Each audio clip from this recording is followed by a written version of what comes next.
Salut, alors Oui, là. aujourd'hui c'est une vidéo un petit peu spéciale. Je vais faire une conversation avec quelqu'un, Drams, un tweetos qui est fan de MMA et de Berserk. Et on va parler du manga Les Liens du Sang, qu'on va spoiler en partie. Et on va essayer de parler un peu en détail de notre expérience de lecture, parce que c'est un manga vraiment qui est hyper particulier dans sa gestion du temps, au sein de la narration du manga et aussi de la manière dont nous on peut aborder en tant que lecteur la lecture de ce manga. Donc voilà, il y a plein de choses intéressantes à dire. Drams c'est quelqu'un qui est complètement capable et intéressant dans son analyse des mangas. Donc voilà, je pense que ça va donner une conversation intéressante. C'est un premier essai. Bienvenue, Drams. Merci. Merci beaucoup. Bonjour tout le monde. On va parler du coup du manga Les Liens du Sang. C'est un manga qui a été commencé en 2017 et qui est encore en cours de parution par Oshimi. Et c'est un manga qui a d'horreur, qui a une particularité, c'est qu'il est centré totalement sur l'horreur psychologique. Alors, on connaît tous l'horreur sur les fantômes, etc. Quelque chose qui est très commun, Junji Ito pour l'horreur organique. Mais là, l'horreur psychologique, c'est toujours une composante psychologique dans tout ce qui est horreur. Mais alors là, c'est quelque chose qui centre quasiment uniquement en fait sur l'horreur psychologique. C'est assez rare. Et Oshimi, pour le premier manga qu'il a fait dessus, je trouve qu'il a fait un chef-d'œuvre. Et c'est assez incroyable. C'est presque un thriller en fait, hein, plutôt. Il y a des moments horrifiques, mais il y a plus une ambiance de thriller avec une espèce de tension constante, etc. Enfin, peut-être que la frontière est floue, je sais pas trop. Mais horreur psychologique, Pour moi, c'est vrai que l'horreur c'est un assez bon psychologique terme. serait plus défini sur une sorte d'incertitude déjà par rapport aux autres, c'est-à-dire c'est ce que sur leur état psychologique, sur l'état psychologique que tu as toi-même, donc tu te rappelles plus de ce que tu es, tu as des problèmes de ce côté-là, ce qui est très présent dans le manga. Ils vont faire une présentation du manga, mais clairement, la mère torture psychologiquement son enfant pendant ce manga, quoi. Oui, Il y a des vrais moments de torture psychologique assez affreuses à lire ce dans qu'on ce appelle manga. du gaslighting. Oui, c'est ça. Ok.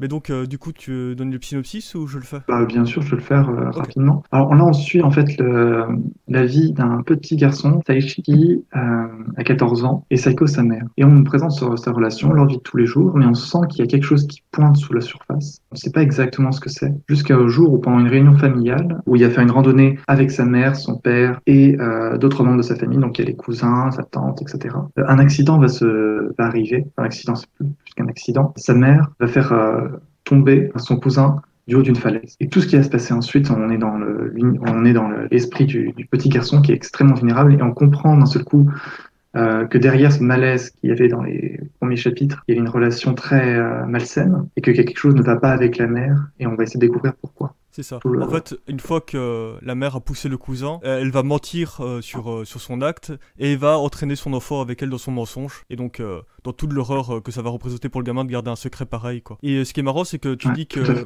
y a un sentiment d'étrangeté dès le début du manga, en fait, dès le premier chapitre. Sauf que ce sentiment d'étrangeté, il est vraiment, il est amené vraiment d'une manière hyper particulière, quoi. Parce que c'est un sentiment, c'est presque dur de mettre des mots dessus au début, parce que c'est vraiment quelque chose de très subtil qui est amené par la mise en page, par des drôles de manières de montrer les conversations. Ce qui est intéressant, c'est qu'avant même qu'il y ait l'horreur qui apparaisse, le sentiment d'étrangeté et de malaise est déjà présent, alors qu'on nous montre des scènes extrêmement banales du quotidien de la famille, quoi. Et ça, déjà, c'est un point qui est intéressant avec ce manga. C'est que Ouais, il je suis arrive d'accord. à mettre du malaise dans quelque chose qui est banal.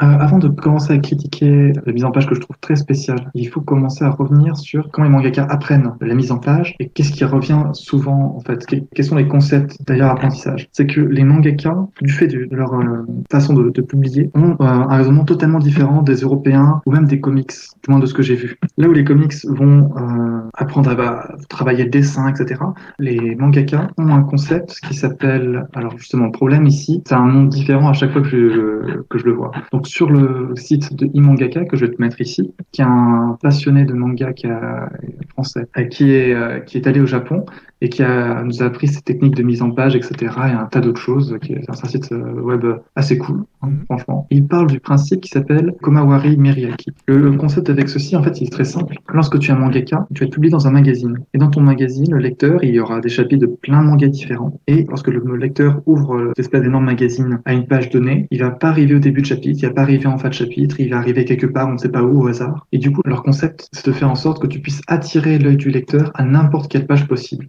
Mhm. Alors, la façon dont ils font ça, c'est qu'ils mettent c'est sur sa première et dernière page. Est-ce que tu vois là, le B qui est marqué? Mhm. Voilà, c'est le Miriaki, c'est-à-dire j'ai envie de lire la page suivante. C'est-à-dire qu'à la fin de ta double page, parce qu'à chaque fois on lit en double page, c'est vrai qu'on oublie, mais en lecture en ligne, on lit souvent une page à la fois. Mhm. Enfin, les mangas sont souvent vus pour la double page, donc souvent tu vas avoir le B, c'est-à-dire le Miriaki, qui a donné envie d'aller à la page suivante, donc c'est quelque chose qui va aller vers le suspense. En fait, ce que tu racontes, c'est un truc typique des magazines de prépublication. Et ce qui fait qu'en fait, dans la BD franco-belge, notamment classique, c'est-à-dire la BD qui était publiée dans Tintin, dans Spirou, dans Pilote. Il y avait exactement ce système hein, de devoir mettre à la fin de pas mal de double pages des cliffhangers pour faire la transition d'une semaine à l'autre d'un magazine, et que ces cliffhangers devaient aussi pouvoir après s'intégrer dans une histoire complète et faire une histoire fluide et qui ne soit pas lourde, et donc c'était un défi pour les auteurs de devoir mettre en place ce genre de mise en scène de manière à la fois opérante et discrète, et même c'est un truc typique de la narration de bande dessinée de manière plus générale, même si c'est accentué par les magazines de prépublication. Mais le fait que la dernière case d'une double page ait une place particulière dans la narration et dans la composition de la page, c'est quelque chose qui est vraiment propre à toutes les bandes dessinées en fait. C'est une case qui est réfléchie de manière particulière, parce qu'elle doit amener une transition particulière du fait qu'on arrive sur une nouvelle double page après. Mais t'as raison de souligner le fait que pour les magazines de prépublication, c'est encore plus particulier. C'est intéressant de le formuler dès le départ, mais c'est quelque chose qui a pris directement, donc là j'ai enfin réussi à trouver à mettre la page. Ce qu'on peut voir tout à la fin, par exemple, on voit la mère qui arrive, et du coup tu as envie de tourner à la page suivante. Et quelque chose que fait, je trouve, Hoshimi très bien, c'est que tu lis une double page, on a une conception du temps, alors qui est un peu particulière d'un bande dessinée. À la fois, tu vas avoir un temps qui va s'exprimer au fur et à mesure de ta lecture, c'est-à-dire au fur et à mesure que tu regardes chaque case, tu vas voir le temps qui va passer. Alors, pas tout le temps, parfois tu vas voir des choses qui se passent au même moment. C'est un phénomène de grouping. Mais alors si tu prends MacLeod, ce serait les transitions aspect ou aspect. De cases séparées mais qui se passent en même temps, c'est ça? Exactement. Ah oui, justement, dans Les Liens du Sang, il y a une page hyper intéressante là-dessus. Juste avant que la mère ne pousse le cousin dans le vide, vraiment la page avant, et les papillons qui sont très présents pendant cette scène-là, sur cette page juste avant, les papillons vont tout d'un coup superposer les cases, en fait. Ils vont sortir des cases, et ils vont en fait relier les cases entre elles par leur présence. En fait, sur ces trois cases elles sont reliées de cette manière par les papillons. Et donc de cette manière, l'auteur nous fait comprendre, grâce aux papillons, qu'elles partagent une même temporalité. Du fait qu'il y a un élément qui vienne relier les trois cases en les superposant. C'est une manière intéressante de montrer la simultanéité hyper particulière, quoi. Mais on reviendra plus tard sur les papillons. Exactement. Voilà. Tout à fait. Alors là, justement, pour revenir rapidement sur pourquoi c'est mis en page, je trouve que c'est extrêmement intéressant au départ. C'est que Hoshimi, en fait, va déjà présenter un peu le malaise. Comment est-ce qu'il représente le malaise d'avoir une mère qui peut être un peu étouffante pour son garçon, quand il arrive sans nous mettre dans l'esprit du garçon. Et c'est qu'il y a une ligne de patte qui est très forte chez Hoshimi, là où tu peux avoir un dialogue interne qui est très présent dans la plupart des mangas, où tu as toujours les pensées qui sont exprimées. Là, tu as un style très naturaliste, on pourrait dire presque comme un film, où on n'a quasiment jamais accès aux pensées internes des personnages. Et ça va être quelque chose qui va être très fort pour plusieurs raisons. Une première raison, c'est que du coup, c'est la mise en scène qui va changer les choses. Donc là, un exemple où j'ai trouvé où en fait sa mère, c'est-à-dire est représentée de manière assez étouffante. En fait, elle prend la première page, elle est prise complètement par la mère. Tant qu'il y a finalement rien, que ce n'est pas un truc qui soit important, quoi que ce soit, mais c'est la première chose que l'enfant voit lorsqu'il se lève, cette espèce de mère qui prend toute la plage. C'est-à-dire que même sans faire de geste, elle est là, elle est présente, elle est étouffante un peu. On ressent un malaise. Ouais. Et en plus, on sait que c'est ritualisé après, c'est tous les matins, c'est comme ça, tous les matins, elle vient le réveiller en le touchant et en lui demandant qu'est-ce qu'il veut pour le petit déjeuner. Voilà, on retrouve en fait une technique de contrôle en fait finalement qui est présente ici. La mère aussi, à certains moments, va se montrer écrasante avec une composition assez classique, donc sur trois cases, trois cases horizontales qui se superposent les unes les autres. La mère va être montrée sur la première et la troisième case, et l'enfant va être montré au milieu. Et donc il va se retrouver écrasé, cerné par la mère au sein de la page des deux côtés, quoi. Oui. En fait, tu te retrouves dans la position de Seishi, d'une certaine manière, tu te retrouves dans un pot, non pas parce que tu sais ce qu'il pense, mais parce que tu vois ce qu'il voit.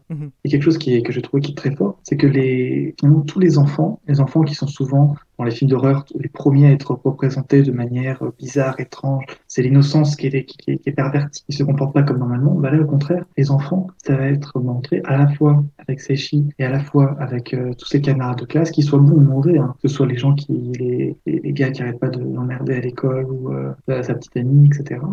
Ou son cousin même. Sont tous des enfants où tu vois qu'ils pensent. C'est-à-dire qu'ils ne mentent jamais et ils sont jamais en train de cacher leurs émotions, du moins efficacement, où tu peux toujours trouver ce qu'ils veulent. Et le fait que que le Hoshimi s'attarde autant sur les visages, ça va faire que lorsque les enfants arrivent, tu vas te sentir en sécurité, tu vas te sentir libre. Et même les gars qui viennent emmerder chez l'école, n'apparaissent pas comme une menace, parce que tu les vois, en fait, tu vois à l'avance ce qu'ils veulent faire. Oui. Alors que les adultes, là qu'on a vu dans tout le prémisse, en fait, dans tout le prologue, avec les visages de sa mère, les visages de sa tante, où tu sais qu'ils ne veulent pas dire la même chose, encore plus après, et en fait, on a vraiment cette espèce de séparation entre les adultes et les enfants, et on se rend compte à quel point les enfants sont vulnérables, ne cachent pas leurs émotions, qu'ils peuvent rien faire. Finalement, le privilège de pouvoir mentir sans se faire choper, c'est quelque chose qui rend les adultes extrêmement dangereux dans ce manga. Ouais. Et c'est marrant parce que c'est une dangerosité qui est montrée aux yeux de tous, quoi. En fait, tellement que c'est criant dans la composition. Pour le lecteur, il y a rien qui est caché, quoi. T'as vraiment le monde Pour le interne lecteur, oui. monstrueux. Pour les autres, Mais en fait, comme le père, il y a une espèce d'hypocrisie de pas vouloir voir les choses, quoi, tu vois, parce que c'est plus simple. Il abandonne son fils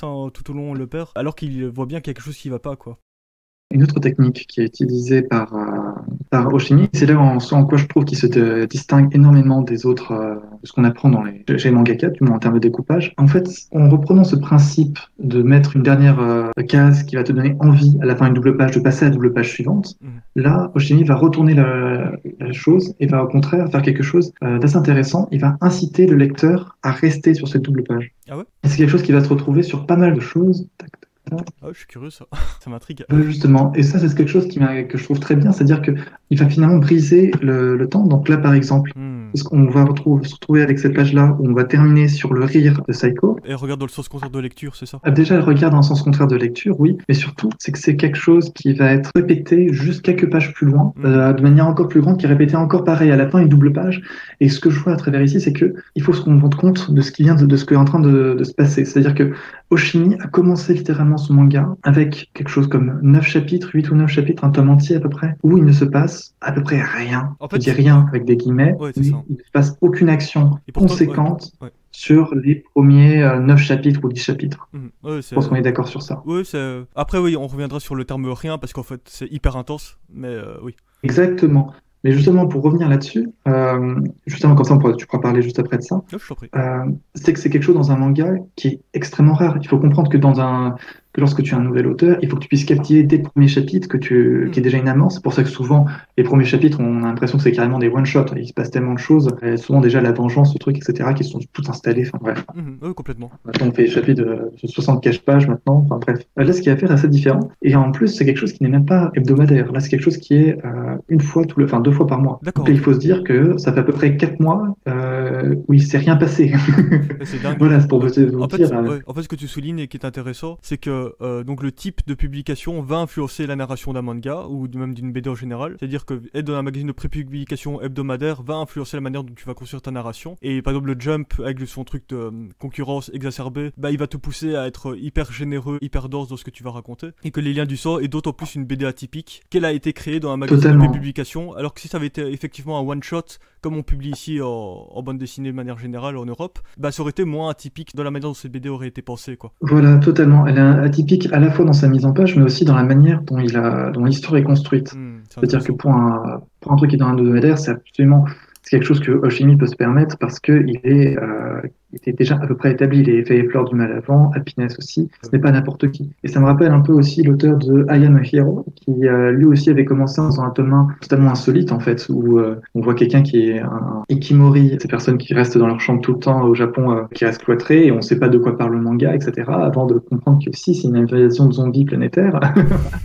Bref, c'était quelque chose d'assez fou. Et c'est quelque chose qui pouvait se permettre aussi parce qu'il avait fait Boys on the Run avant et qui avait eu un grand succès, donc c'est un peu un luxe. Ouais.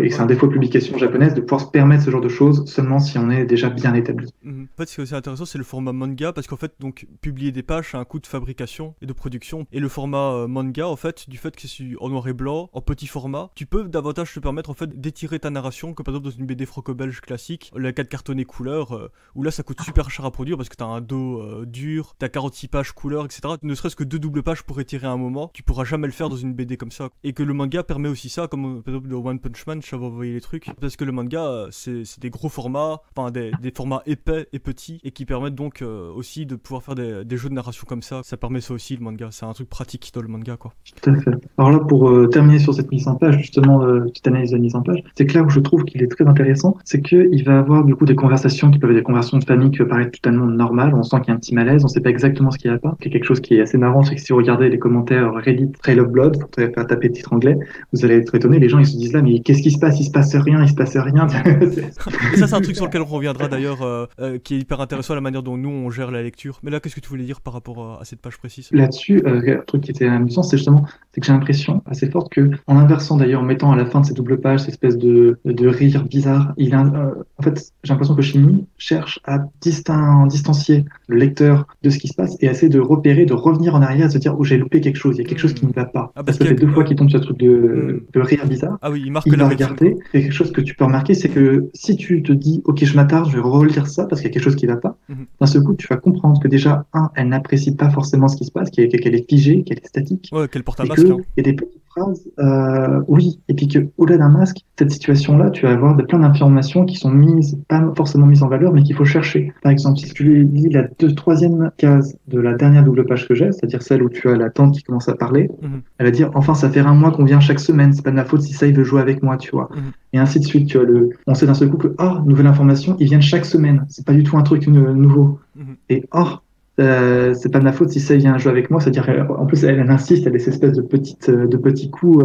En fait, ton fils, il m'adore très tellement, il veut être plus avec moi qu'avec toi. Il y a ça permet de regarder justement en arrière et de mieux apprécier cette espèce de sous-entendu que quelqu'un qui lit les mangas à un rythme, je dirais normal, quelque chose que tu verrais dans les autres mangas du magazine où c'est publié. Et là justement, ça va le pousser à revenir sur un rythme un peu différent, à relire ce qu'il vient de se dire oh, il y a quelque chose qui se passe là. Okay. Oui, ça fait une tension entre ces deux mers et on sent que quelque chose est en train de bouillir sur la surface et que ça peut craquer. En fait, là, tu dis plusieurs choses intéressantes, je trouve. Tu dis que déjà, le fait que, et ça on y reviendra, que la BD est un médium interactif en partie, ça permet en fait de rebobiner, on va dire, avec énormément de facilité les pages, de retourner, revenir en arrière, revenir en avant, etc.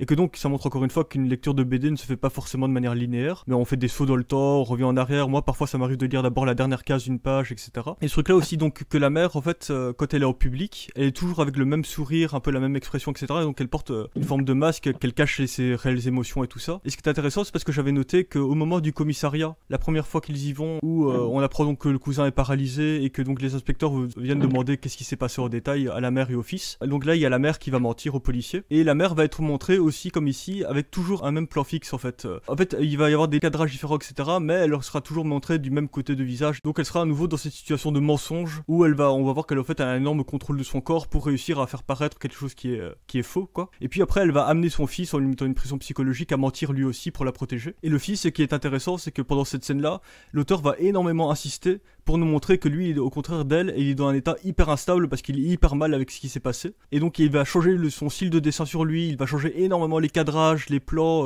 les angles de visage et tout ça sur l'enfant, qui va contraster énormément par rapport à la mère dans ces moments-là, quoi. Oui, je vois très bien ce que tu veux dire. Il y a deux mises en page très différentes. C'est une mise en page qui est pré-événement, c'est-à-dire que tu as un événement qui va tout changer, et là on va passer directement dans l'horreur. Mais avant l'horreur, on a cette espèce de malaise ambiant. C'est très marrant la façon dont la différence que fait Hiroshimi dans sa manière de représenter la mère et l'enfant aussi, avant l'événement et après l'événement. Oui. C'est-à-dire, je sais qu'en marquer, mais sur ces mêmes doubles pages, on peut remarquer que la tante, dont j'ai oublié le nom, est toujours en train de sourire, et pareil, on sent qu'il y a quelque chose qui n'est pas... Il y a un truc intéressant avec la tante, c'est qu'au début, la manière dont elle est dessinée et représentée, elle est assez antipathique pour le lecteur. Elle a pas l'air très sympa, elle a l'air un peu faux cul, etc., quoi. Et en fait, l'auteur, et ça c'est un truc qui va faire beaucoup, il va mettre en place une disposition de mise en page, au départ pour nous donner une information, et après, plus tard, il va réutiliser la même mise en page pour nous donner une information complètement différente.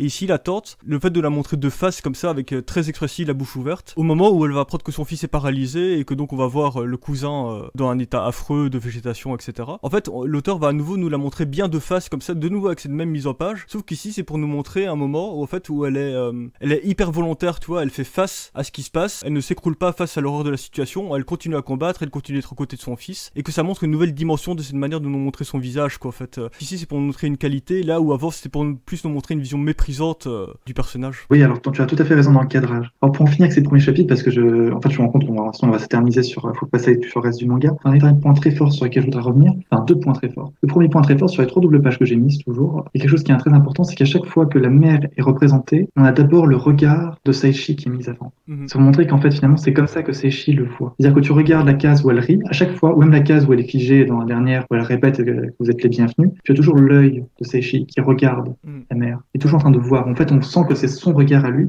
et c'est très important parce que il ne regarde jamais son père comme ça. Ouais, Il ne regarde jamais son tante, il ne regarde jamais son cousin comme ça. Et on n'a jamais cette relation justement de cause à effet où tu as Séché qui regarde et sa mère qui est regardée. Et c'est quelque chose qui va revenir justement un petit peu après, que je vais revenir. Mais ce qui est intéressant, c'est que ça montre avant tout que Séché comprend. Il comprend ce qui est en train de se passer, il comprend qu'il y a quelque chose qui ne va pas. Et la dysfonction qui sera pointée dans le reste du manga justement, entre Séché qui fait exprès d'ignorer ce qui est en train d'arriver, eh bien elle est représentée à la fin de ce chapitre. Et là, c'est quand même assez vachement intéressant qu'il y a autant d'informations cachées au début et qui font beaucoup de sens après. C'est que si sur la page que je viens de marquer, tu remarques que Seishi, on est dans son, pour une fois, c'est assez rare, on est dans son discours intérieur, il est en train de se dire, ah voilà, tout samedi dimanche, on jouait ensemble, maman souriait, elle avait l'air de s'amuser. Et même dans ce terme-là, elle avait l'air de s'amuser. On sent il sait qu'il sait en fait, mais il se le cache. Et pour revenir justement sur cette histoire de regard, enfin de regard, cette relation entre sa mère et sa fille, il y a quand même un passage que je trouve très intéressant aussi, c'est au moment où ils sont justement en train de déjeuner, il y a Seishi qui est surpris par son cousin et qui a presque tombé, et tu as sa mère qui le rattrape.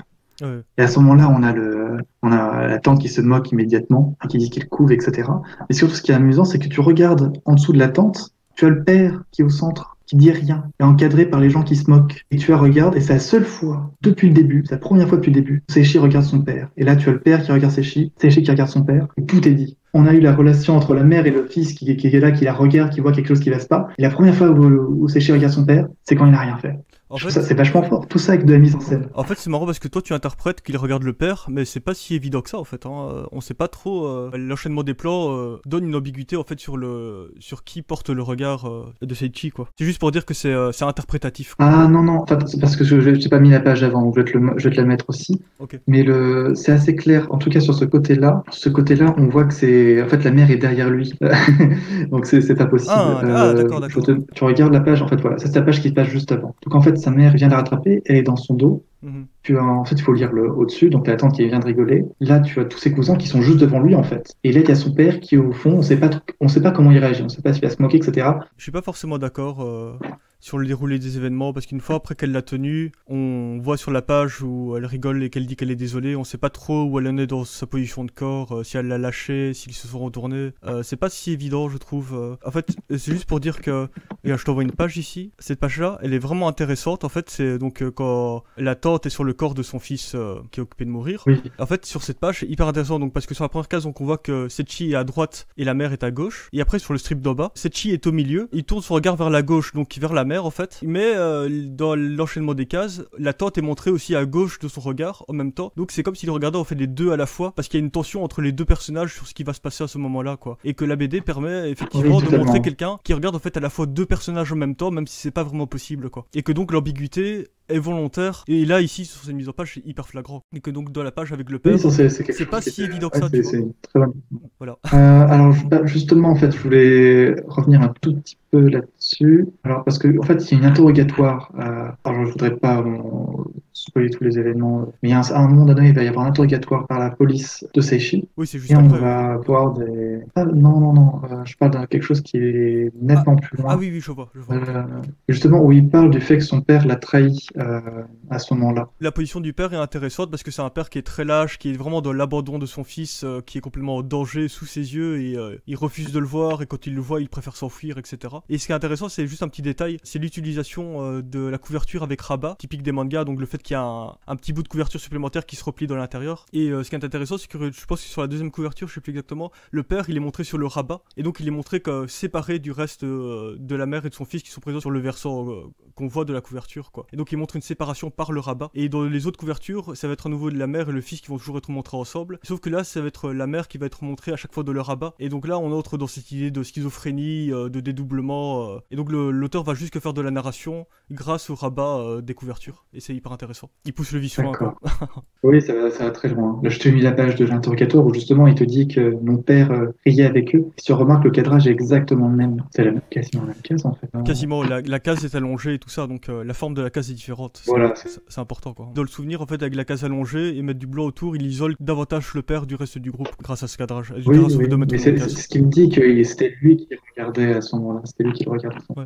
un truc qu'on n'a pas dit, qui est présent dès le début du manga, et qui donne la dimension étrange au dialogue et qui est très important. Il y a plusieurs trucs. Il y a le fait que quasiment tous les dialogues d'un personnage vont être montrés sur une même case. En fait, quand deux personnages vont dialoguer entre eux, les réponses vont très très rarement se mélanger. Il va rarement y avoir des bulles de deux personnages sur une même case. C'est comme si chaque parole était isolée à chaque fois et que la réponse n'était pas spontanée, quoi, tu vois. Qu'il y avait un manque de fluidité et qu'au sein même de la famille, en fait, au tout début du manga, c'est strictement comme ça. Mais quand Sechi va aller voir son groupe d'amis ou son cousin, là, pour la première fois, on va voir les bulles se mélanger ensemble dans un dialogue, dans une même case. Et donc pour montrer aussi de quelle manière, en dehors de sa maison, il arrive à s'extirper de cette étrangeté qu'impose la mère à la famille. Et ça, c'est intéressant, tu vois. Et aussi un autre truc dans le rythme de lecture des dialogues, c'est que l'auteur va aussi séparer des paroles et des réponses sur une double page. Donc sur la dernière case, il va y avoir une parole, et sur la page d'après, lors de la première case, il va y avoir la réponse. Après, parfois, il va aussi y avoir donc une question, puis une case de silence, et puis seulement la réponse, quoi. Et donc le fait d'accumuler les choses, de mettre une question, une case de silence, la jonction de la double page, et enfin la réponse, ça donne une espèce de temporalité très étrange au dialogue. Voilà. Tout à fait, c'est assez intéressant. Et en fait, ce qui est intéressant aussi, c'est que c'est toujours ce truc de simultanéité dans les actions dans une BD, où le temps, on sait jamais, enfin parfois on sait pas trop comment ça s'écoule, et donc parfois la case de silence entre deux dialogues, ça se trouve c'est juste une case pour montrer la réaction d'un autre personnage ou à la phrase qui vient d'être dite, mais le fait de montrer vraiment dans une case isolée, ça montre un rythme qui devient atypique, où on se dit, bah non, il y a même si c'est pas logique dans le dialogue, normalement un dialogue c'est comme un minimum fluide, il y a réellement un temps de silence malaisant pendant le dialogue du fait que ça soit scindé sur une autre case, ce moment de silence. Sachant que le silence, il aurait pu être montré au sein de la même case pendant que le dialogue était dit. Ça aurait pu être montré par exemple une bulle avec des points de suspension pour montrer que le personnage est silencieux et dans l'observation. Mais c'est pas fait comme ça, quoi. Il y a une suspension du temps vraiment très très étrange et qui donc donne le ton dans ce sentiment de malaise. Et c'est marrant parce que comme tu dis, le fait de séparer par exemple des dialogues sur des cases différentes, c'est quelque chose qui est fait dans plein de BD différentes, il y a pas de souci. Et comme par exemple aussi les gros plans sur les visages, sur les mains et tout ça, c'est quelque chose de très commun en fait. Oui, ce que je veux dire, c'est qu'il arrive à détourner en fait des choses. Oui, en fait, il arrive à détourner des concepts qui semblent normaux. C'est ça. En fait, le banal devient étrange. Et ça, c'est un truc qui se relie aussi à ce moment, la tante qui dit ça, et qui est intéressant en disant à la mère, dès la première fois que je t'ai vu, j'ai senti qu'il y avait quelque chose qui allait pas, quoi. Qu'il y a quelque chose qui émane de malaise en elle, naturellement, dès le premier instant où on commence la lecture de la BD, on a la même réaction que la tante, quoi. On se dit, ah, il y a un truc qui va pas, mais on sait pas trop quoi, on sait pas trop mettre le doigt dessus, quoi, tu vois. Mais la tante qui est montrée comme antipathique, en fin de compte, elle est très proche de notre lecteur. Tu dis bah oui, en fait, elle a trouvé qu'elle était étrange, mais pourtant, elle n'a pas cherché, elle n'a fait que la provoquer depuis le début. Du coup, tu te dis, mais elle aime jouer avec le feu. Bah, en fait, on s'imagine pas que la personne que tu fréquentes de ta famille est un meurtrier, enfin, est à ce point-là détraqué, quoi. Oui, c'était quelque chose. Je suis d'accord. Ça dépasse son entendement, on va dire. C'est-à-dire que lorsqu'elle a vu que quelque chose d'étrange arrivait, première réaction, c'était de la chercher un peu, de la pousser, etc. C'est ce que tu vois dans le premier chapitre. Tu fais, mais c'est un peu inconscient, je trouve. Mais la tante est montrée comme madame normale, la personne lambda. En fait, je pense qu'avec ses provocations, elle cherche à normaliser la mère en disant, tu es trop protectrice, regarde-toi un peu. En la ridiculisant, elle cherche à lui dire, remets-toi dans le rang, deviens normal, quoi. Il y a un côté comme ça, je trouve. Là, sur la page que t'as montré, avec le gros plan sur la bouche de la tante, c'est intéressant parce qu'en fait, c'est un truc qui va être un gros gimmick dans cette BD, c'est de montrer des gros plans sur les bouches et les yeux. C'est un truc qui va énormément être montré. Ah oui. Et ça va être et ça va même être la mise en scène signature de la mère, en fait. En fait, l'auteur prépare petit à petit le moment réellement d'horreur de ce type de composition en nous montrant plusieurs fois des gros plans sur les bouches et sur les yeux pendant le manga, sans que ce soit hyper marquant non plus, quoi. Et puis, au bout d'un moment, quand l'horreur de la mère se manifeste vraiment totalement, la mère va être montrée grâce à de la juxtaposition, en fait, et on va nous montrer une déformation de son visage, on va nous montrer un gros plan sur ses yeux, et juste en dessous, sur une case de même taille, on va nous montrer un gros plan sur sa bouche. Et donc, c'est comme si ses yeux et sa bouche étaient directement reliés ensemble et qu'elle avait perdu une partie de son visage, quoi. Et donc, il défigure son personnage de cette manière-là, et c'est hyper intéressant. Et c'est un truc qui était fait aussi dans The Promised Neverland, j'en parlais, pour montrer la monstruosité de personnage. Utiliser la juxtaposition de gros plans d'un même perso pour recomposer une espèce de puzzle raté comme ça du perso et le défigurer. Et c'est vraiment un processus que j'aime bien, que je trouve cool. Et que donc cette angoisse de la juxtaposition va être aussi impliquée sur son fils, quand ce fils va trop se laisser bouffer par elle, et trop se laisser manipuler, etc. pour représenter l'angoisse qu'il a par rapport à sa mère, quand il pense à sa mère à cause d'une angoisse. Il va être représenté aussi avec ce type de mise en scène, gros yeux, grosse bouche, collés l'un à l'autre, pour montrer à quel point c'est dans ses tripes qu'il ressent toute l'horreur que représente sa mère sur lui. Et ce qui est intéressant, c'est que quand il y aura sa copine Yuiko, c'est que Yuiko va contrebalancer ce type de mise en scène, en fait. Pendant les moments où Sechi sera dans l'angoisse et donc sera montré avec le visage déformé, Yuiko va venir le rassurer en étant un visage pleine page ou sur des grandes cases plein de face, bien montré clairement, et de cette manière-là, elle va pouvoir calmer Setchi et le ramener vers un visage normal, quoi. Et donc venir le soutenir grâce à de la composition. Deux derniers trucs par rapport à la monstruosité de la mère, comment elle est montrée. Et ça va être aussi montré sur des doubles pages, donc le visage de la mère, qui va être exprès dans la reliure entre les deux pages en fait. Et donc son visage va être déformé par le fait que la page vient se renfoncer dans son visage, quoi. Et ça c'est hyper intéressant de placer pile poil son visage, et il le fait plusieurs fois, directement au plein milieu de la double page pour bien faire déformer le visage de la mère par le livre, quoi. Ça c'est hyper intéressant je trouve. Et donc ça coupe son visage en deux, et donc ça rappelle à nouveau aussi ce truc de dualité qu'elle a, de schizophrénie et tout ça. On va aussi nous montrer la relation fusionnelle malsaine qu'elle a avec son fils par le fait de mélanger leurs deux visages ensemble grâce aux pages, quoi. On va montrer la bouche du fils et les yeux de la mère juxtaposés l'un à l'autre comme si c'était une fusion, et donc ça montre le côté hyper envahissant, le côté parasite, le côté fusionnel des deux personnages, et c'est très très violent comme composition. Le contrôle aussi. Oui, le contrôle, complètement. Le côté contrôle, oui, totalement. Ouais. Les obsessions aussi qu'elle a par rapport à sa bouche et tout ça, très malsaine. Et encore une fois, il y a plusieurs fois où c'est montré, si vous lisez le manga, les gens qui écoutent, c'est hyper intéressant de montrer l'angoisse du personnage principal et de comment sa copine va réussir à le calmer, et que ça va être montré uniquement par des jeux de composition quasiment, quoi. Il va être montré comme déformé à cause des juxtapositions de cases, et puis sa copine va petit à petit l'amener à réussir à redevenir sur une pleine page un être entier qui s'exprime comme lui a envie de s'exprimer et de plus être enfermé par l'horreur de sa mère, quoi. C'est vraiment c'est extrêmement fort la manière dont c'est montré, quoi. Et que c'est des moments avec sa copine qui sont extrêmement touchants parce que c'est vraiment des moments de grande tendresse de deux gamins qui sont amoureux entre eux, qui sont extrêmement mignons, etc. Et que la violence de la mère et la violence des compositions qu'elle amène avec elle, de par ses angoisses, de par sa présence, rend encore plus violent la rupture qu'il y a entre les moments de tendresse et les moments d'horreur psychologique. Et ça rend ça vraiment assez insupportable à lire quasiment, quoi, je trouve. Voilà. Tout à fait. Ah oui, ça c'était de l'amour, parce que je viens de mettre. Oui. Alors, juste pour revenir avec ce truc de juxtaposition, tu vois, œil-bouche, l'œil de la mère, la bouche de l'enfant, qui est montré ici en horizontalité, avec donc une bordure entre les deux cases qui est horizontale. Donc ça, c'est 2 pages après. C'est montré ici en verticalité. Ça, j'ai trouvé ça assez intéressant. Je sais pas si je suis de la surinterprétation ou pas. Mais donc d'abord, on a l'intention de la mère sur la première page avec l'œil qui regarde la bouche de l'enfant, donc de manière super malsaine. Et donc là, on a vraiment une impression de fusion entre les deux visages. Et puis sur la page, 2 pages après, ici, la bouche est montrée avec une verticalité par rapport à l'œil de l'enfant. Et après, on va voir que l'enfant va rejeter sa mère pour lui dire de dégager, en gros. Donc dans un premier temps, on est dans la vision de la mère qui est dans une fusion. Et puis après, la verticalité entre les deux cases, je trouve que ça montre davantage le fait de scinder les deux visages l'un par rapport à l'autre, tu vois. Sur la page 185, on voit que c'est 2 visages séparés, tandis que sur la page 183, on dirait que c'est 2 visages fusionnés ensemble. Et donc ça montre l'intention de la mère qui est de se fusionner avec son fils, et puis en 185, l'intention de l'enfant qui est au contraire de rejeter sa mère et d'essayer de se séparer d'elle. Et ça, je trouve que c'est montré par l'horizontalité, puis la verticalité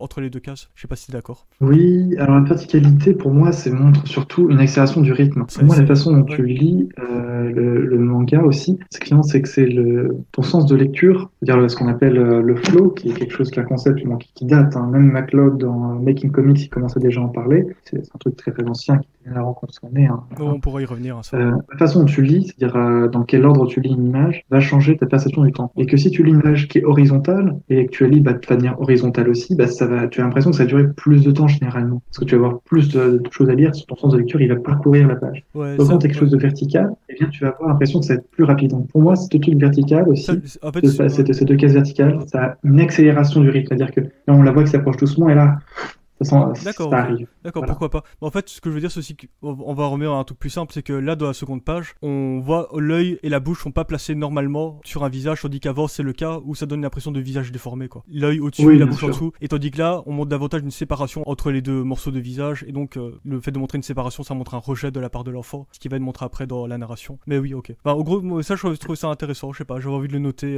c'est peut-être pas complètement vrai, je sais pas. Je sais pas si t'as encore des trucs à dire ou si on parle... Non, c'est une appréciation intéressante. Ouais. Tu parlais au départ de quelque chose d'assez intéressant sur le fait que d'avoir un dialogue interne, c'est représenté à travers ce que tu vois, donc à travers des mises en page, etc., pour présenter l'horreur que subit Seishi. Et je suis d'accord que l'image a une manière de frapper qui est très forte. Mais quelque chose qui est assez intéressant, c'est que le dialogue lui-même peut servir d'une certaine façon d'image et contribuer à l'horreur d'une situation. Alors pour donner des exemples qui sont assez flagrants, parce qu'il y a d'autres exemples où ça l'est un peu moins, mais où je vais revenir là-dessus. Alors déjà, on peut voir dans la première case le trait un peu la façon dont les dialogues sont écrits, et surtout la façon dont dont les bulles sont mises. C'est-à-dire qu'on n'a que le regard de Seshi qui est mis à deux endroits sur la double page. Tu le vois qui est totalement étouffé, qui est pris de court par ce qui arrive en face.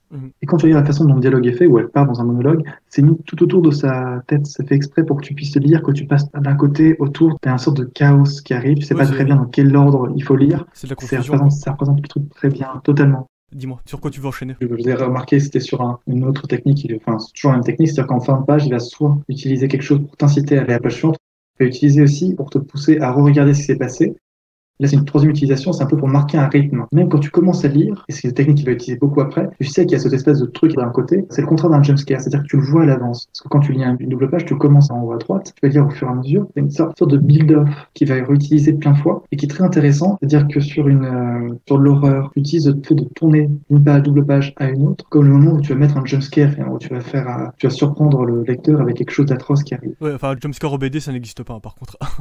Oui, c'est l'équivalent, c'est-à-dire c'est ce qui se rapproche le plus, c'est-à-dire au moment où tu participes, tu tournes la page et il y a quelque chose qui t'arrive. Mais par exemple, dans One Piece, j'avais noté ça dernièrement. C'est marrant parce qu'il y avait cette utilisation justement avec une grande page en vis-à-vis d'une page structurée normalement pour surprendre quelqu'un. Et donc, quand la page va surprendre, elle est d'abord sur la première page de lecture, donc sur la droite forcément. C'est au moment où tu tournes que tu as, bam, une grande page de surprise. Mais juste avant, il y avait un contre-exemple marrant où en fait, Nami, la navigatrice, prévoit qu'il va y avoir une tempête. Et donc là, la tempête qui est montrée comme monstrueuse sur une page complète, elle est montrée sur la page de gauche. Parce que Nami l'a déjà annoncé quelques pages plus loin, et donc tu es occupé de lire ta page. Mais tu sais que le siphon va arriver, mais qu'il va quand même surprendre les personnages. Mais toi, en tant que lecteur, vu que c'est sur la page de gauche, tu sais que ça va arriver parce que Nami l'a prévu. Et donc ça atténue la surprise de manière exprès, quoi. Et c'est assez intéressant. Oui, tout à fait.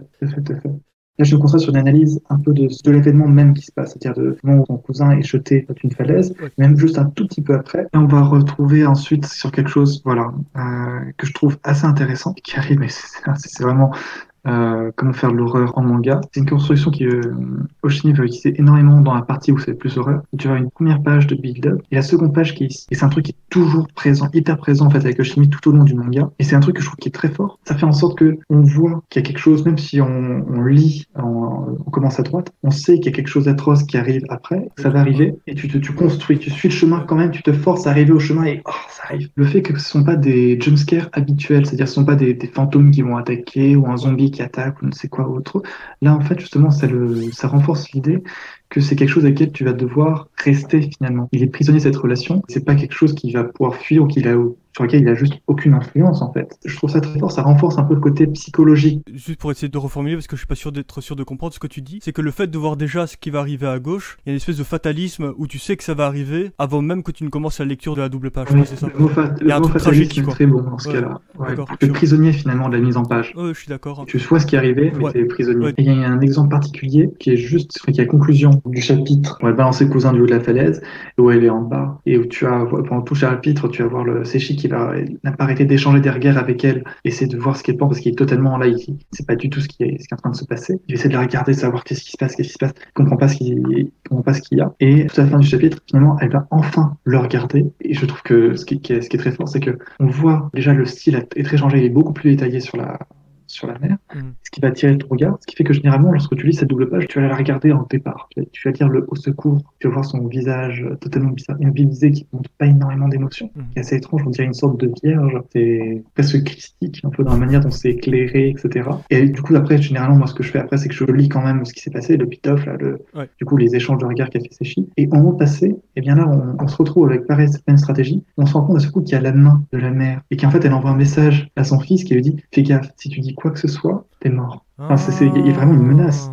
Voilà, bah là, elle fait carrément le signe de je te décapite. Enfin, c'est pas fait par hasard. Je trouve ça génial parce que je trouve que c'est ma double page préférée du manga, pour être honnête. Oui, je comprends. Parce que c'est quelque chose qui est très fort parce que ça manipule totalement ton rythme de lecture. Là, pour le coup, ça te manipule totalement. Tu as le bid-off qui est déjà là. Tu vas le regarder un petit peu, tu vas dire, tu as l'impression de connaître ce qui s'est passé. Du coup, après, tu vas lire la page de droite. Et lorsque tu vas passer au truc suivant, tu vas voir ce truc. Et là, justement, la main, au lieu de te pousser, comme on pourrait dire, imaginons qu'elle ait un couteau dans la main, ça pourrait te pousser à la double page suivante. Là, ça ne pousse pas à la double page suivante. Ça te pousse au contraire à te dire, attends, je croyais qu'elle exprimait un truc avec le au secours et les yeux, etc. Et là, en fait, non, elle exprime autre chose. En fait, tu vas revoir, en fait, ce que ça va faire, du moins pour moi, c'est que je vais me mettre à regarder le visage de la mère en train de dire, mais qu'est-ce que c'est que cette...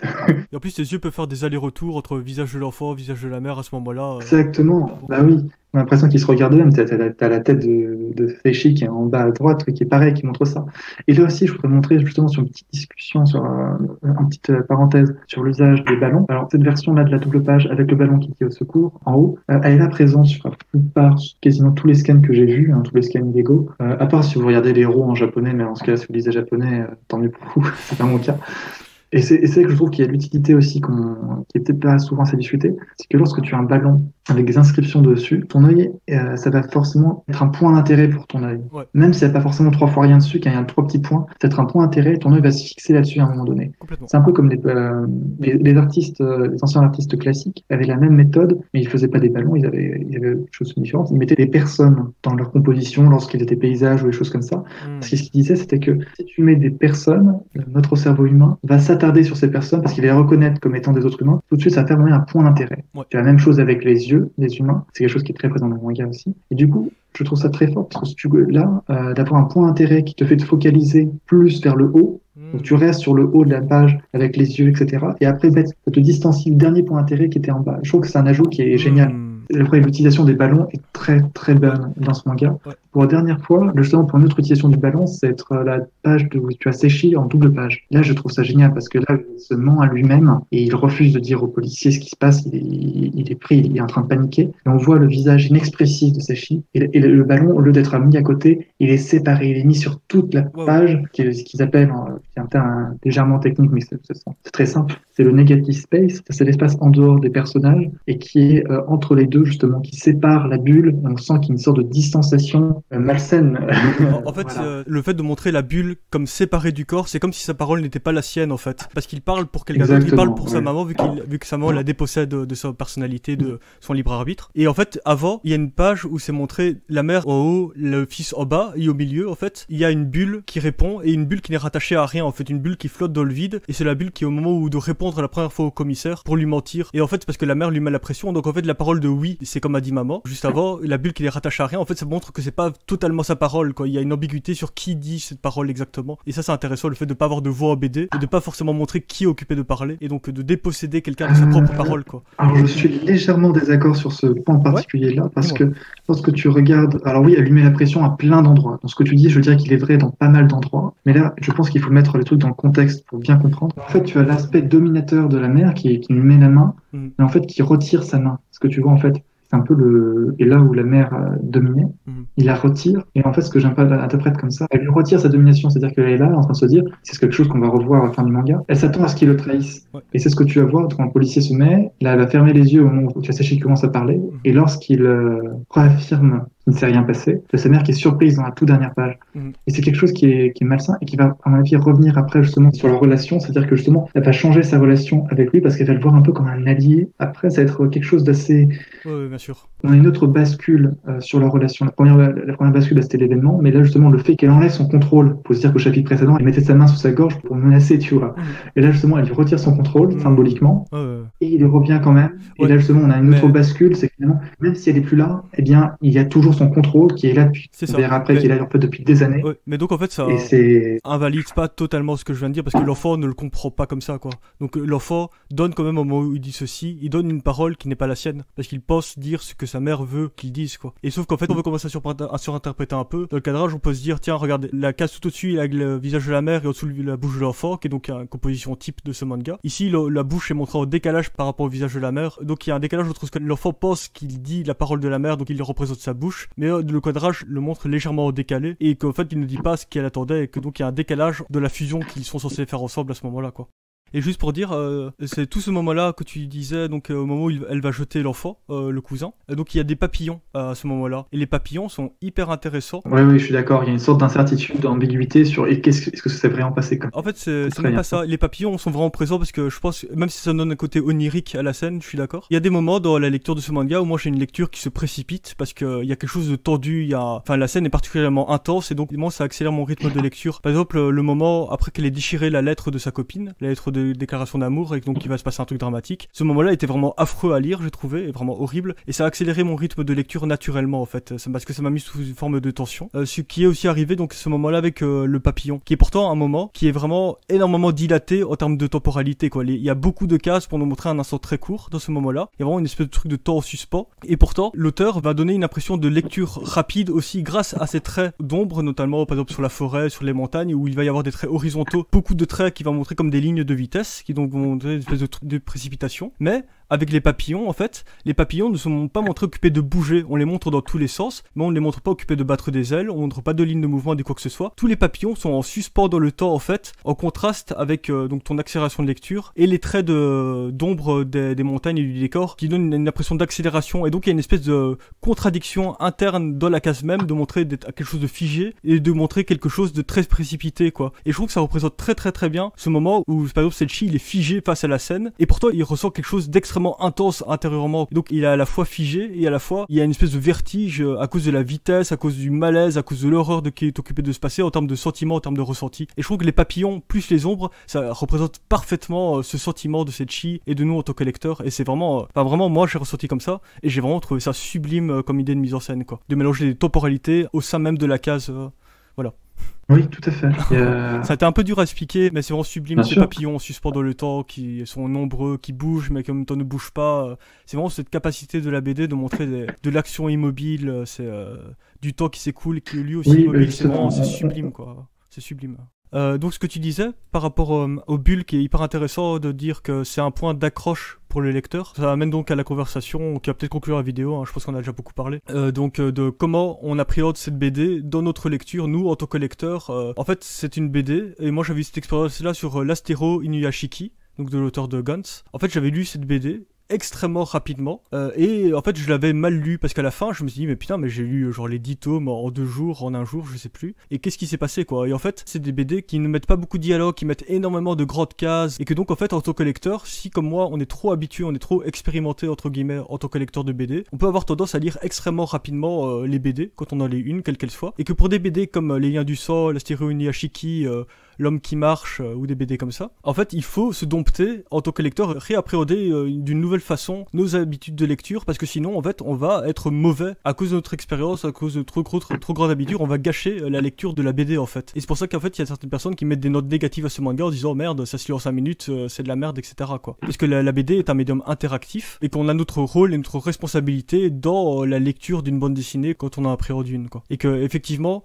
Oui, si quand il manque de bulles de texte, en fait on peut Oui, avoir je tendance suis à trop d'accord. balayer les images, et qu'il faut, moi j'ai dû un peu me dompter pendant la lecture, en fait compte ça a rendu ma lecture agréable, mais se dompter pour lire bien les images les unes après les autres, même quand c'est uniquement des silences, et même si on dit évidemment on a une vision d'ensemble puis on lit dans l'ordre, mais ne pas juste me rester à cette vision d'ensemble où mon œil analyse toutes les images d'un coup, il n'y a pas de texte à lire et donc je peux passer à la suite. Non, mon œil analyse tout d'un coup comme une vue d'ensemble, et après je lis une par une les cases, je les parcours une par une, et je me dompte en tant que lecteur, quoi. Je m'attarde un peu, etc. Mais c'est un effort conscient que je dois faire, quoi. Et ce qui est intéressant aussi, c'est que par exemple, je sais pas si tu as déjà lu L'Homme qui marche de Taniguchi. Non, non, non, En j'ai fait, entendu parler beaucoup de ouais. Taniguchi. En fait, J'ai lu qu'un de ses vieux mangas qui est Boxeur Bleu, mais on Ah pourra oui. en parler après. En fait, c'est un manga aussi qui est extrêmement contemplatif. On va principalement suivre un homme qui marche. En fait, c'est intéressant parce que c'est aussi une BD qui peut se lire très rapidement, alors qu'en fait, bon, rien que le thème t'amène à la contemplation, forcément à prendre ton temps. C'est un homme qui se promène, en fait, le manga, quoi, quasiment. Et sauf qu'en fait, ce qui est intéressant, c'est que l'impression que donne ce manga, et même la manière dont il est structuré au niveau des cases, comme tu regardes, en fait, il y a beaucoup plus de petites cases et c'est beaucoup plus fouillé que Les Liens du Sang. Et que donc, c'est marrant parce que c'est deux mangas qui amènent à une forme de lecture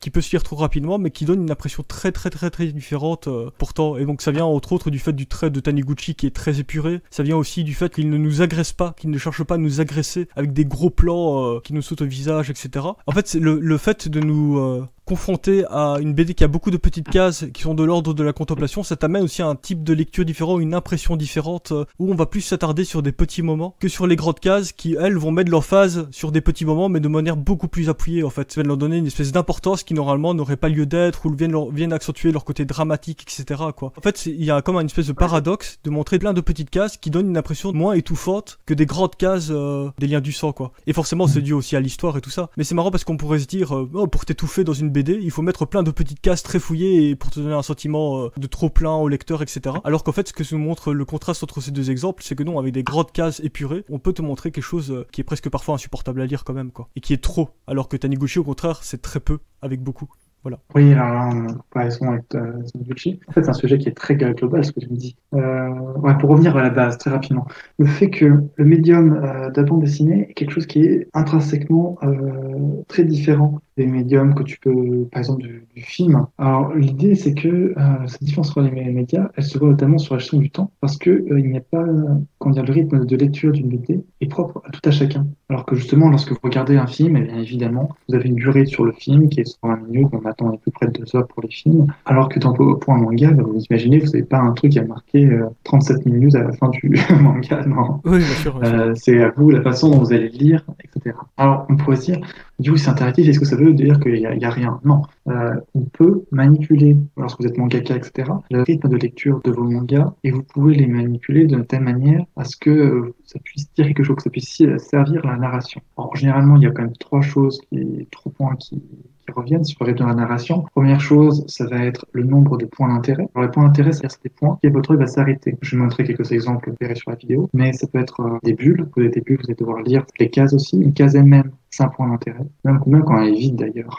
Les gens, les yeux généralement des personnages, des échanges de regards, toutes ces choses-là vont faire que vous allez avoir un rythme de lecture plus ou moins grand. Une autre chose aussi qui arrive aussi, c'est le nombre de détails. Si vous avez un univers, une grande case, une double page par exemple qui est extrêmement détaillée, vous allez avoir des tendances à vouloir arpenter la page et donc le style réintervient aussi. Ça vous fait soit retarder, soit ça contribue à accélérer. Et aussi le fait d'avoir des lignes d'action pousse à accélérer, parfois qui prend un revers, au contraire, qui vont surprendre. Alors pour revenir maintenant à Taniguchi et au lien du sang, on a déjà quand même parlé depuis pas mal de temps là à ce point de la vidéo, à quel point Oshimi réussit à retourner finalement des choses et à faire en sorte qu'on revienne sur les pages qu'on a déjà lues, qui sont pourtant lues très rapidement, ou alors de mettre une espèce de construction, mettre un beat justement un peu à la fin, comme c'était les discours de l'attente, à la fin de la double page, par rapport à cette espèce de chose qui va nous faire vous attarder finalement. Parce que tourner à double page, avant tout, c'est un choix. Quelque chose qui est très différent de d'autres médiums comme le webtoon.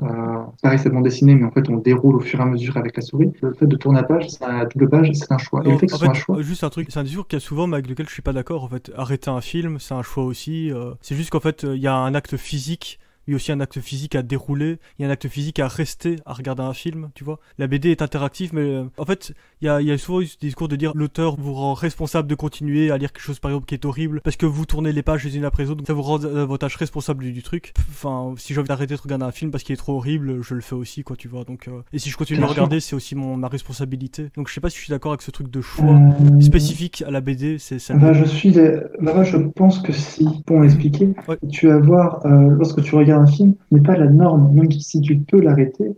Si tu es terrorisé par un film, tu vas souvent prendre la télécommande ou le doigt sur la souris pour essayer d'arrêter le film Oui, à n'importe en quel moment. criant. Oui, en criant si possible, en essayant pas de pleurer. Tu vas avoir la norme du film, le film qui est préparé pour être vu et a été conçu de telle manière à ce que une coupure va être artificielle. Ce n'est pas fait pour que tu puisses t'arrêter justement. Alors que le fait de pouvoir tourner des pages, avoir cette espèce de choix, ça fait partie du médium de la BD. C'est quelque chose que tu es obligé de faire pour juste lire la BD. Alors que tu n'es pas obligé de le faire pour lire un film. On pourrait dire que c'est une interruption artificielle lorsque tu regardes un film. C'est quelque chose que tu fais et qui est un peu en dernière instance quand tu peux pas lire ou quand c'est vraiment trop ennuyeux parce que tu as vu un truc qui était Palme d'Or de Cannes qui s'appelait Silence de l'hiver et qui était atroce. Bref. Mais le fait de tourner la page, dire que c'est un choix, dire que c'est une responsabilité et mettre l'emphase là-dessus, j'ai quand même des doutes sur l'intérêt de la notion. En fait, l'intérêt de la notion, pour moi, il réside. Alors, sur le thème de l'horreur dans les mangas, justement, et dans la BD de manière générale, il est très intéressant. Parce que lorsque tu vas lire une double page, disons que la scène où elle est à vélo et elle surprend Stéphie avec son ami. C'est ça, voilà, j'avais le cœur tordu, quoi. C'était horrible, j'étais vraiment physiquement atteint, c'était affreux. Bon, voilà. Si tu veux t'arrêter sur certaines pages de cette scène, c'est un truc qui est atroce. Et c'est une de ces, une des particularités de la BD, c'est qu'au-delà du rythme de la narration, où tu sais que le truc il a duré quelques secondes, tu peux décider de t'arrêter plus que ça sur la page et finalement, tu es prisonnier un peu de l'horreur parce que tu dois faire le choix de tourner la page si tu veux continuer ce rythme, sur cette chose-là. Et finalement, lorsque tu passes à la page suivante, c'est une manière de s'échapper, de vouloir aller au-delà. C'est-à-dire que finalement, tu es prisonnier comme le personnage principal. C'est-à-dire que tu vois l'horreur de plein d'un coup, tu veux pas t'y échapper, tu vois l'horreur qui arrive, c'est toi qui dois prendre le truc, qui dois tourner la page. C'est quelque chose qui, pour moi, est très différent, voilà, de la scène d'horreur dans un film où tu peux fermer les yeux pendant 2 minutes, tu mets la main devant les yeux, Ouais, on bah faisait tous quand on était gamin. tu peux passer des pages, hein. Enfin, je sais pas. Je pense pas que ce soit similaire. Je pense que l'expérience est différente. Ouais, je sais pas, j'ai pas d'avis définitif sur cette conversation, on va dire ça comme ça. Mais c'est intéressant. Voilà, pas de problème. C'est un peu la promesse aussi que tu as quand tu achètes une BD ou un manga, c'est que tu veux en avoir un peu pour ton argent, on va dire ça comme ça. Et que donc c'est pour ça aussi qu'il y a des gens qui se plaignent d'avoir lu ça trop vite. Et que ça rejoint un peu un débat qu'il y a aussi sur le jeu vidéo en disant oh t'as vu ça coûte 10 € mais on n'y joue qu'une heure, c'est trop cher pour ce que c'est, etc. Et qu'en fait honte aussi nos habitudes de lecture de nous gâter, on va dire entre guillemets trop, avec trop d'informations, plein de flashs dans tous les sens, etc. dans les cases. On peut se sentir floué si on n'est pas préparé à lire ce genre de bande dessinée et passer complètement à côté de son expérience de lecture parce qu'on ne nous a pas habitués à ce genre de truc, quoi. Et que c'est intéressant aussi que ce genre de BD existe pour ça, pour nous rappeler que ça peut exister et pour nous rappeler qu'une expérience de lecture ne se résume pas à être rassasié pendant 1 heure, quoi, ou 30 minutes. Il faut juste que ça soit bon le temps que ça dure, quoi. C'est-à-dire que là, clairement, un peu à la manière d'un Urasawa, Hoshimi ici fait des histoires qui ne sont pas par arc, mais qui doivent être lues d'une traite, en fait. Ouais. Il n'y a qu'un seul arc, l'arc c'est tout le manga, voilà. Il n'y a qu'un seul vrai arc narratif, c'est quasiment tout le manga. Bon, il y a des événements particuliers à certains points, mais c'est pas du tout construit de la même façon avec l'espèce de climax, le banquet après, comme dans One Piece ou dans quasiment tous les Neketsu. Hein. Là, on n'est pas du tout sur ce même type de structure narrative. Et du coup, vous êtes happé, vous allez lire vers le truc en entier. Et en effet, vous allez être probablement beaucoup plus rapide que pour un manga ordinaire, même si j'ai dit, Oshimi va essayer de vous faire montrer des indices sur le fait de regarder certaines choses. Et c'est quelque chose qui est très riche. C'est un manga qui est très riche et qui peut très bien être lu une fois, 2 fois. Vous allez avoir des trucs différents. Parce que là, ce qu'on a fait, c'est qu'on s'est concentré sur la mise en page. Mais c'est beaucoup aussi sur la société japonaise, notamment sur le père, qui est indécis, qui cherche à préserver son modèle. Bon, il y a beaucoup de choses à dire, mais la mise en page, en particulier, fait que ça se lit rapidement, certes, mais que ça peut se relire aussi. Et puis c'est intense, quoi. C'est super intense. C'est ça aussi le truc, c'est que à la lecture, moi, ça m'épuise de lire ça parce que c'est pesant psychologiquement. La mise en scène, il y a des dessins, on peut vraiment, je pense réellement dire, ils sont violents, quoi.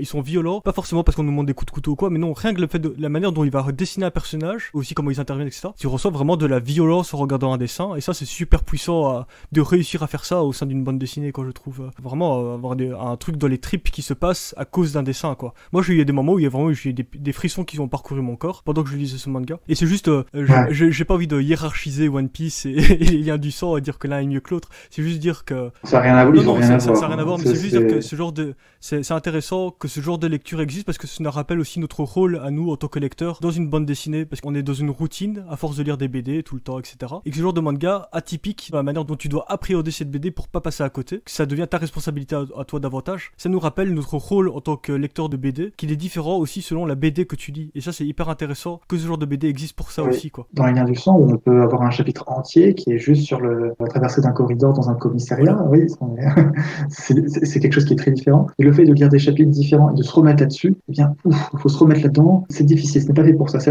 quelque chose que vous allez apprécier. Si vous n'avez pas réussi à l'apprécier, que vous allez commencer ce manga en lisant 1 ou 2 chapitres, alors que vous lisez par toutes les semaines les chapitres de vos mangas préférés, sur Manga Plus ou autre, là justement, c'est quelque chose que je recommande beaucoup plus, mais de lire à la suite. Oui, c'est un manga qui te hante aussi après ta lecture et tout ça. Et c'est marrant parce que par rapport à ce truc de rythme de lecture, dans la BD Mutafukaze, il y a un spin-off qui s'appelle Puta Madre, qui a été publié sous forme de fascicules, de chapitres, on va dire, je sais plus, il y en a 6-7. Et après, donc, ils ont été compilés en une intégrale qui forme une histoire complète. Et c'est marrant parce qu'en fait, Run, le scénariste, a mis en préambule dans sa BD, dans l'intégrale, de dire cette BD a aussi été pensée pour être publiée sous forme de fascicules, et donc avec un espace de temps de lecture entre chaque moment de l'histoire, et que pour que le lecteur fasse mûrir les personnages entre les temps de lecture, qu'ils se demandent un peu qu'est-ce qui va leur arriver, qu'est-ce qui leur arrive entre temps, etc. Parce qu'il y a des sauts dans le temps aussi entre chaque fascicule, je pense. Et que donc, même sous forme d'intégrale, l'auteur conseillait qu'entre chaque chapitre, on laisse du temps s'écouler pour laisser mûrir l'histoire, et qu'il disait que ça s'appréciait d'autant plus comme ça parce que ça avait été pensé comme ça aussi. Et ça, je trouve c'est intéressant que l'auteur intervienne pour dire, dans notre rythme de lecture de cette BD, je vous conseille de faire comme ça parce que ça a été pensé comme ça. De pas tout s'empiffrer. Ah oui. Tu vois, je trouve ça que j'ai jamais entendu parler de ce concept, la première fois que j'entends parler. Je trouve ça très intéressant, oui. Quelque chose qui m'était remis en tête quand tu m'as dit ça, c'était les phrases que tu trouves en début et en fin de chapitre. Alors, si tu veux, faut regarder sur les trucs hebdomadaires. Si tu regardes les chapitres de. Ouais, c'est insupportable, ça, je pense. Et au fin de chapitre, c'est insupportable. Tu as des phrases au départ qui disent: Ah là, qu'est-ce qui se passe avec ses chiens, etc. Et parfois Il même, regarde sa il mère, te hein. donne des informations que t'as pas envie de savoir, que t'as envie d'interpréter. Ah, à ce moment-là, cette Oui, fille je l'ai pensait vu. qu'il était comme ça. Mais non, mais j'ai pas envie de le savoir, laisse-moi interpréter. Voilà. Et en fait, tu vois, ça, c'est le défaut du hebdomadaire. C'est qu'à mon avis, c'est l'éditeur, parce que Shogun ne sont Oui, pas présents dans les tomes, évidemment. C'est quelque chose, c'est l'éditeur qui est désespéré avec ce mais manga, ça qui sait fait, pas comment le, mais ça fait vraiment vieille, le mais caser. ça fait vraiment vieille série. Est-ce que nos héros vont supporter la triste, tragique vérité de cet instant? Vous le saurez la semaine prochaine. Ta ta ta ta ta ta. C'est vraiment à l'ancienne, quoi. C'est Et tellement, lors d'un truc comme Lien c'est du tellement sang, artificiel. ça n'a rien à voir là-dedans. Ça n'a rien à faire là-dedans, quoi. Oui, non. C'est quelque chose qui pourrait aller avec un Neketsu ou Mhm. voilà, un shonen ou un truc dans le genre, mais là, c'est tellement inadapté que ça devient comique. Voilà. Oui, Derrière c'est sûr. parenthèse, C'est sûr. Moi, je enfin, moi, m'arrête pas sur je me ça. force à pas les lire, moi. C'est bien, c'est bien. Ah bah c'était dense comme conversation, hein. C'était hyper Top, intéressant, hein, top, franchement. top, top. Merci, hein, c'était trop cool, Oui, quoi. de rien, bah, merci. J'ai adoré tes analyses, quoi. Et voilà qui conclut cette conversation, du coup. Je vous remercie pour votre temps de cerveau et vous dis à bientôt pour de prochaines vidéos.